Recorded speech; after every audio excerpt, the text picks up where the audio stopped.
The photograph was discovered in February 1978, inside a leather suitcase buried beneath the floorboards of a farmhouse in Decatur County, Indiana. The house had been abandoned for decades, its windows shattered, its walls colonized by mold and ivy. When the demolition crew pried up the rotting planks of the second floor, they found the case wrapped in layers of oilcloth, preserved against time and moisture. Inside were letters tied with ribbon, a tarnished silver locket, and a single photograph mounted on rigid cardboard. The image showed 3 children standing before a wooden fence. 2 boys flanked a girl in the center. All 3 wore the austere clothing typical of rural America in the 1890s, dark wool, high collars, faces frozen in the expressionless manner required by long exposure cameras. The boys appeared to be around 10 and 12 years old. The girl looked younger, perhaps 7 or 8, but it was not her age that arrested attention. It was her eyes. The boys stared directly into the camera with the flat, patient gaze common to portrait photography of that era. Their faces showed nothing. No joy, no discomfort, only the blank endurance of children told to remain still. The girl, however, looked elsewhere. Her gaze was directed slightly to the left, as if watching something beyond the edge of the frame. Her posture was rigid, her small hands clasped tightly at her waist, and her face, though pale and carefully composed, bore an expression that did not belong to childhood. It was not fear. It was not sadness.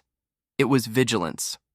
On the back of the photograph, written in faded brown ink, were 3 names: Thomas Harlan, 12; Samuel Harlan, 10; Constance, 8. No surname for the girl, no date of birth. Just the year, scrawled beneath the names in a different hand, 1894.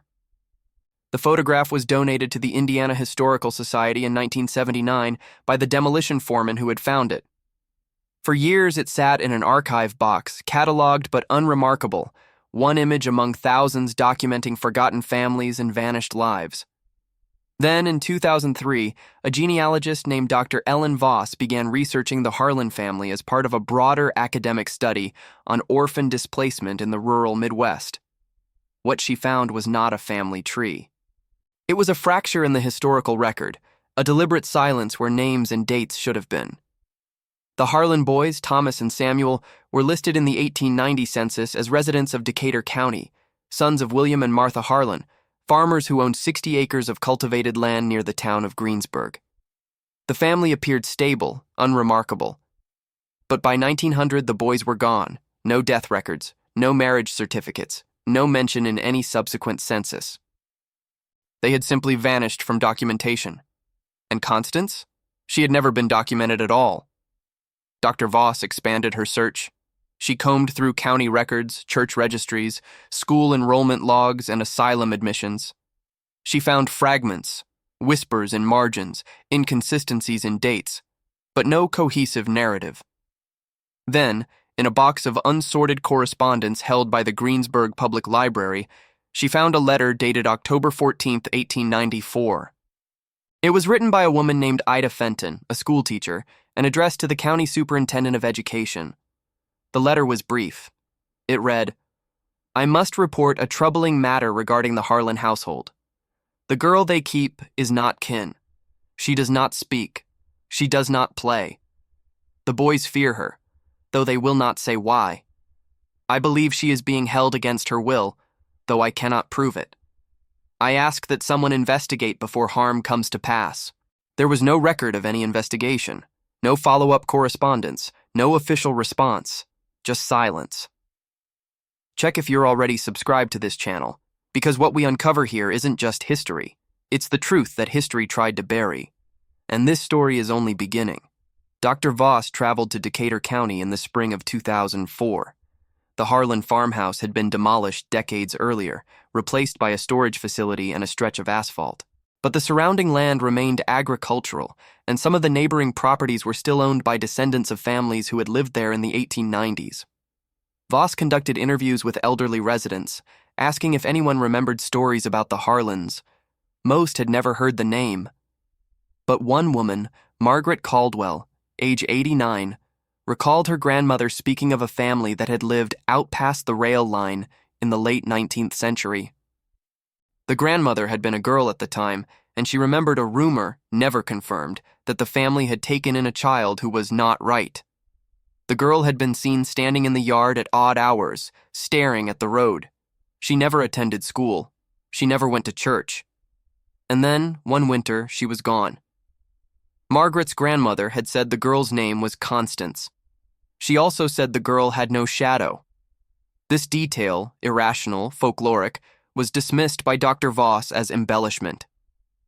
But it lingered in her notes. Because in every oral account she gathered over the following months, the same image recurred. A silent girl standing motionless in the yard, her figure somehow wrong in the light. Voss returned to the archives. She requested access to medical records, coroner's reports, and asylum intake logs from 1890 to 1900. What she found was a pattern. Between 1891 and 1895, 7 children in Decatur County were reported missing. All were girls. All were between the ages of 6 and 9. None were ever found. The disappearances were scattered across different townships, separated by months or years, and attributed to various causes: runaways, drownings, abductions by transients. There was no central investigation, no alarm. In rural Indiana at the turn of the century, children died often and quietly. Their absence was mourned privately, then forgotten. But Dr. Voss noticed something the authorities had not. Each of the missing girls had last been seen near the same stretch of road, a rural route that passed directly by the Harlan property. Decatur County in the 1890s was a landscape of small farms and scattered hamlets, connected by dirt roads that turned to mud in spring and froze solid in winter. The population was predominantly of German and Irish descent, families who had migrated west in the decades following the Civil War. Life was governed by the rhythms of agriculture: planting, harvest, survival. The county seat, Greensburg, had a population of fewer than 3,000. Outside the town, isolation was absolute. The Harlan family lived 5 miles south of Greensburg, on a property bordered by dense woods and a shallow creek. William Harlan was a tenant farmer, renting land from a wealthier landowner named Silas Vout. William's wife, Martha, had died in 1889, shortly after the birth of a stillborn daughter. Left alone with 2 young sons, William hired a housekeeper, a widow named Agnes Kroll, to manage the domestic labor. It was Agnes who first brought Constance into the house. According to a deposition given years later in 1902 by a former neighbor named Dutch Emmerich, Agnes arrived at the Harlan farm in late 1891 with a girl she claimed was her niece. The girl was small, malnourished, and would not speak. Agnes said the child's parents had died of fever in Illinois and that she had taken the girl in out of Christian duty. William Harlan, a man of few words and fewer questions, accepted this explanation. The girl was given a cot in the kitchen, near the stove. She was expected to help with chores: fetching water, feeding chickens, scrubbing floors. She obeyed without protest. But the boys, Thomas and Samuel, quickly learned to avoid her. Emmerich recalled visiting the Harlan house in the winter of 1892 to borrow a plow blade. He saw the girl standing in the doorway, motionless, watching him. He said her eyes were pale, almost colorless, and that she did not blink. When he asked William who she was, William replied only, "Agnes's kin." The conversation ended there. Over the following months, the girl became a fixture on the property, but never a presence in the community. She did not attend school. She was not taken to church. She was never seen playing, laughing, or crying.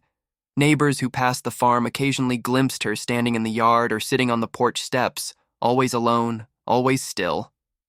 In the spring of 1893, a traveling preacher named Reverend Howard Pitch held a revival meeting in a tent outside Greensburg. Hundreds attended, including William Harlan and his sons. Agnes and the girl did not go. But after the meeting, Reverend Pitch was approached by a farmer named Otto Kleist, who asked if the preacher might visit the Harlan property to bless the house. Pitch agreed. He arrived at the farm 3 days later, accompanied by Kleist. What happened during that visit was never officially recorded, but Pitch later wrote about it in a private letter to his bishop. The letter was discovered in 2006 by Dr. Voss, archived in the diocese records in Indianapolis. Pitch wrote, "I entered the house and was met by the housekeeper, a severe woman who showed no warmth. I asked to pray with the family, and she called the boys down from the loft. But it was the girl who troubled me. She sat in the corner of the room, unmoving, her hands folded in her lap. I spoke to her. She did not answer. I asked her name. She did not answer. I placed my hand upon her head to offer a blessing, and I felt a coldness that I cannot adequately describe. It was not the chill of the room. It was as though warmth could not reach her. I left quickly. I have prayed for that house every night since. I do not believe my prayers are heard." Pitch never returned to Decatur County. He died in 1897 in Ohio of pneumonia. By the summer of 1894, rumors about the Harlan household had begun to circulate more widely. A shopkeeper in Greensburg told his customers that William Harlan had stopped coming to town for supplies, sending the boys instead. A midwife named Clara Bohannon claimed she had been called to the Harlan farm to treat Agnes for an injury, a deep cut on her forearm, and that the girl had been sitting at the kitchen table watching while Agnes bled into a basin. Bohannon said she asked the girl to fetch clean rags and the girl had not moved. She had only stared. Then, in late September 1894, a photographer named Victor Albrecht arrived in Greensburg. Albrecht was an itinerant portraitist, traveling through small towns with a wagon-mounted camera, offering family photographs for a modest fee. He set up a temporary studio in the town square and placed advertisements in the local newspaper. On September 22nd, William Harlan brought his sons to be photographed. Agnes accompanied them. And so did the girl. Albrecht later testified, in a statement given to authorities in 1896, that the session had been unusual. The boys were cooperative, standing where directed, holding their poses. But the girl had refused to look at the camera. Albrecht repositioned her twice. She remained rigid, her gaze fixed elsewhere. He asked her to smile. She did not.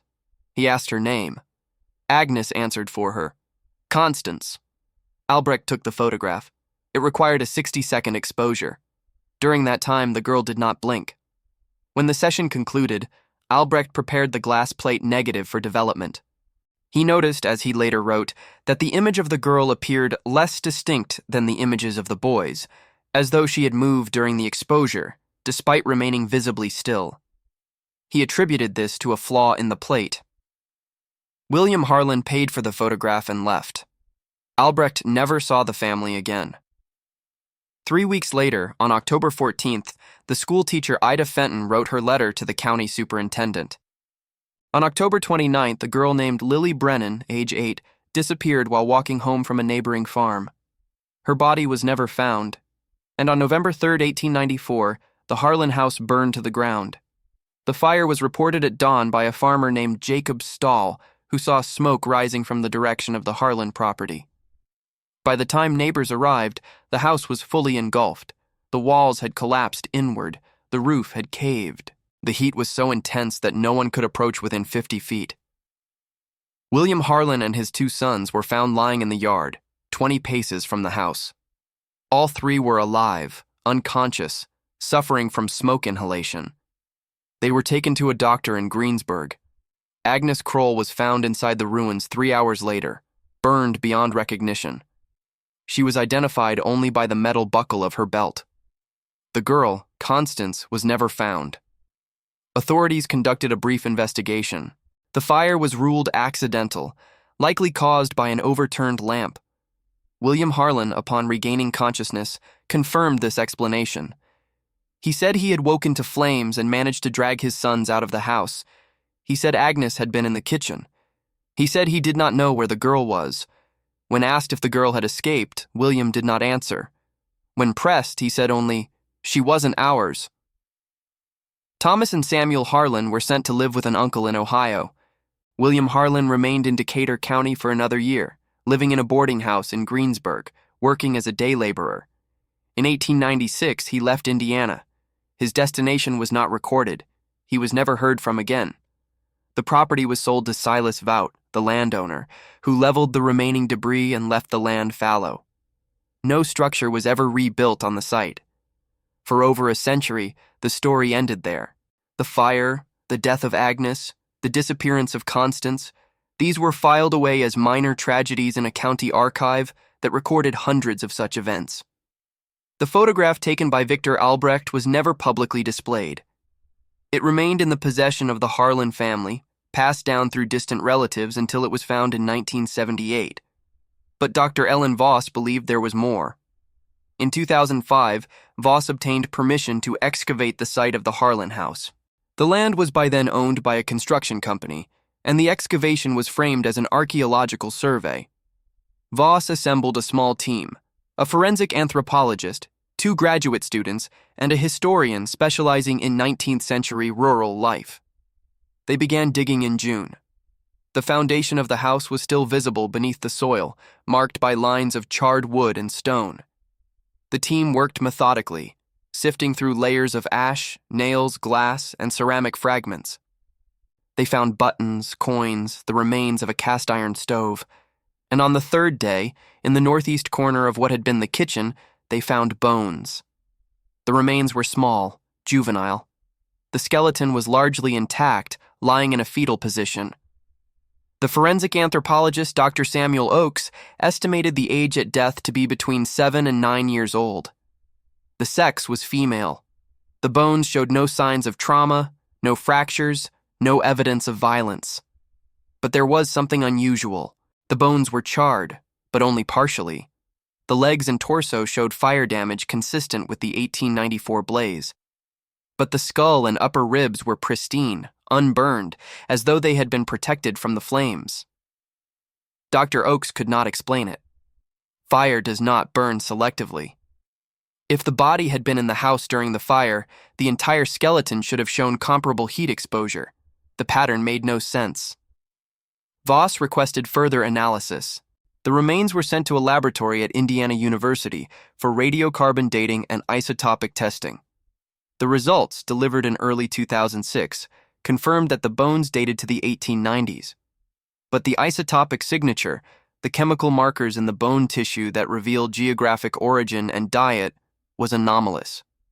The analysis indicated that the girl had spent her early childhood in a region with distinctive soil and water composition. That region was not Indiana. It was not Illinois. It was not anywhere in the Midwest. The isotopic profile matched a location over 800 miles away, the Appalachian Highlands of eastern Kentucky. Where are you watching from?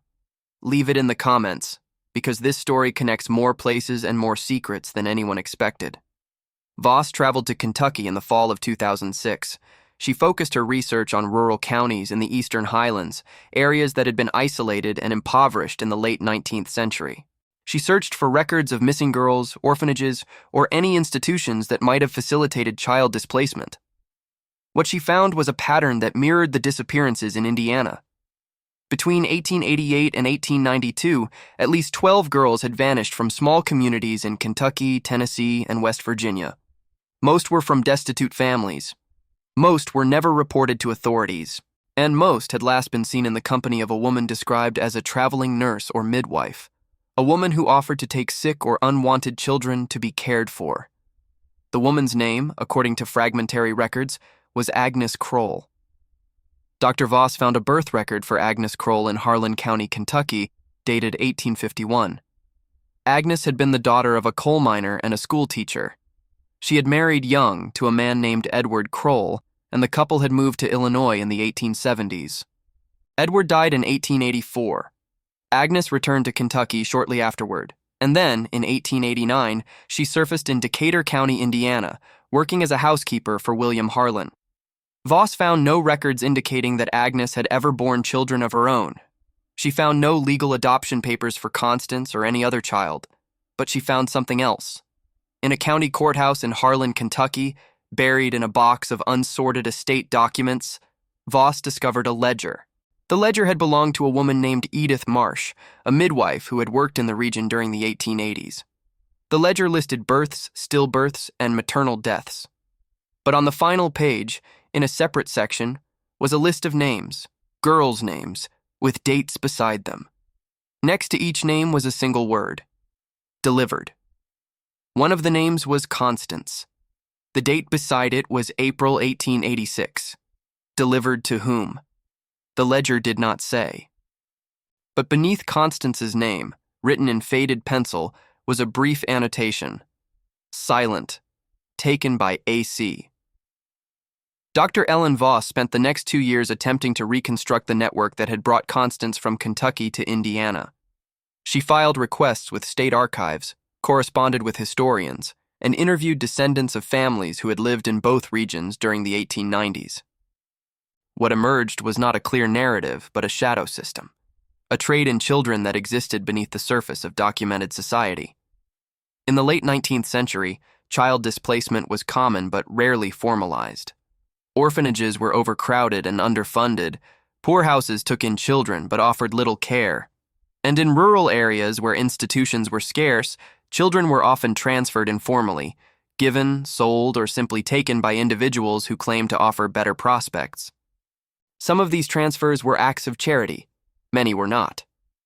Agnes Kroll, Voss discovered, had been part of a loose network of women who moved through rural communities, identifying children who were vulnerable, orphaned, illegitimate, disabled, or simply unwanted, and removing them under the pretense of providing care. Some of these children were placed with families who genuinely wanted them. Others disappeared entirely. Voss found references to Agnes in county records across 4 states. In each location, she had worked as a housekeeper, a nurse, or a companion to widowers and elderly men, and in each location, she had been associated with at least one child who later vanished. But Constance was different. Every other child connected to Agnes had been documented, at least briefly, in some official capacity: baptismal records, school rolls, census entries. Constance had none of these. She appeared fully formed in 1891 at the Harlan House with no history, no origin, and no legal identity. She was, in the language of the era, a ghost child. Voss hypothesized that Constance had been taken from Kentucky as an infant or toddler and kept hidden for years before being brought to Indiana. But why? And why had Agnes, who had moved children before without incident, chosen to keep this one concealed? The answer, Voss believed, lay in the photograph.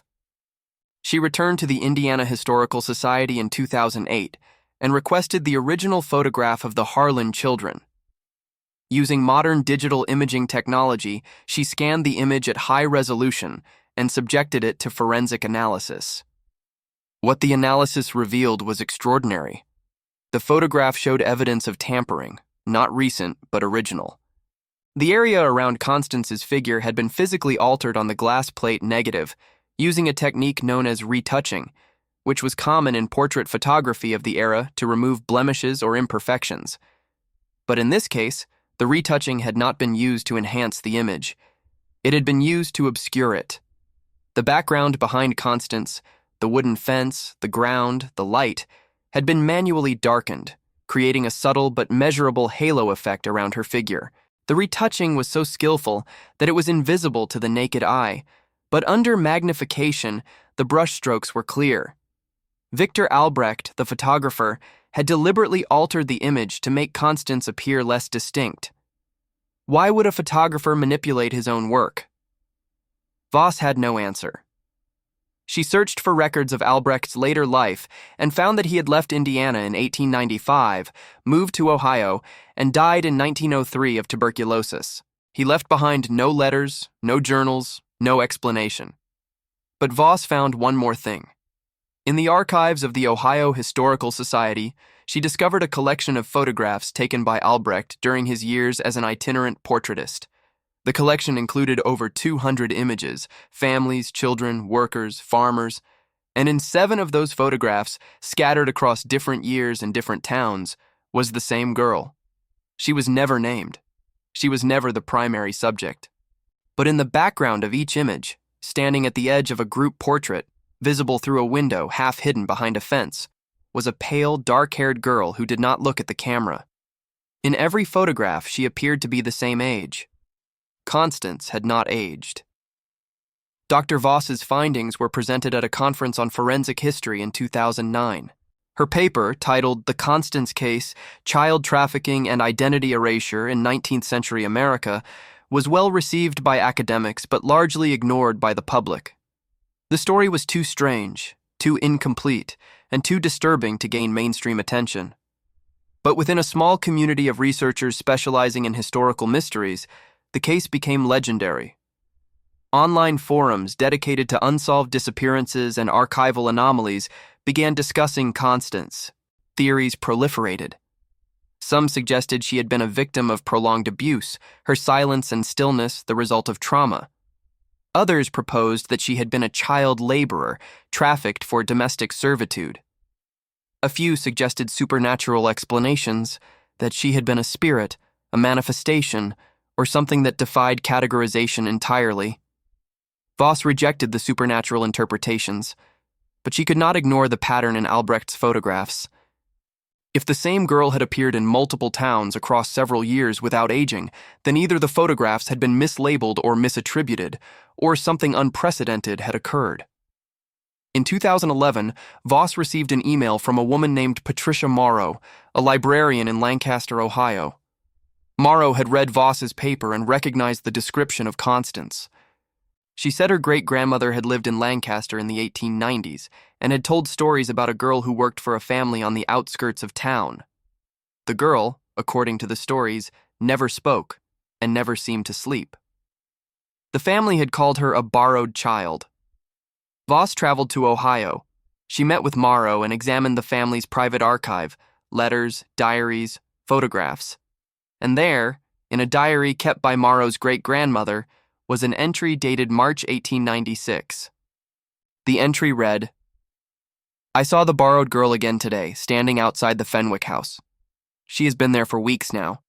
Mrs. Fenwick says she is an orphan, taken in out of kindness. But I do not believe it. The girl does not eat. I have watched her at the table. She moves food around her plate but never lifts the fork to her mouth. And her eyes, I cannot bear to meet them. They are empty, not sad, not frightened, empty. I told my husband I will not visit that house again." Mrs. Fenwick's house had burned down in 1897. 2 people died. The borrowed girl was never mentioned again. Voss now had 3 documented cases, Kentucky, Indiana, Ohio, where a silent, unaging girl had appeared in association with a woman named Agnes Kroll, and where fire had eventually destroyed the residence. The pattern was undeniable. But what it meant, Voss could not say. In 2013, Dr. Voss retired from active research. She donated her files on the Constance case to the Indiana Historical Society, where they remain available to scholars. She gave one final interview in 2015 to a documentary filmmaker. In that interview, she said, "I believe Constance was real. I believe she suffered. And I believe that someone, somewhere, knows what happened to her. But whether that person is alive or whether the truth is buried too deep to recover, I cannot say.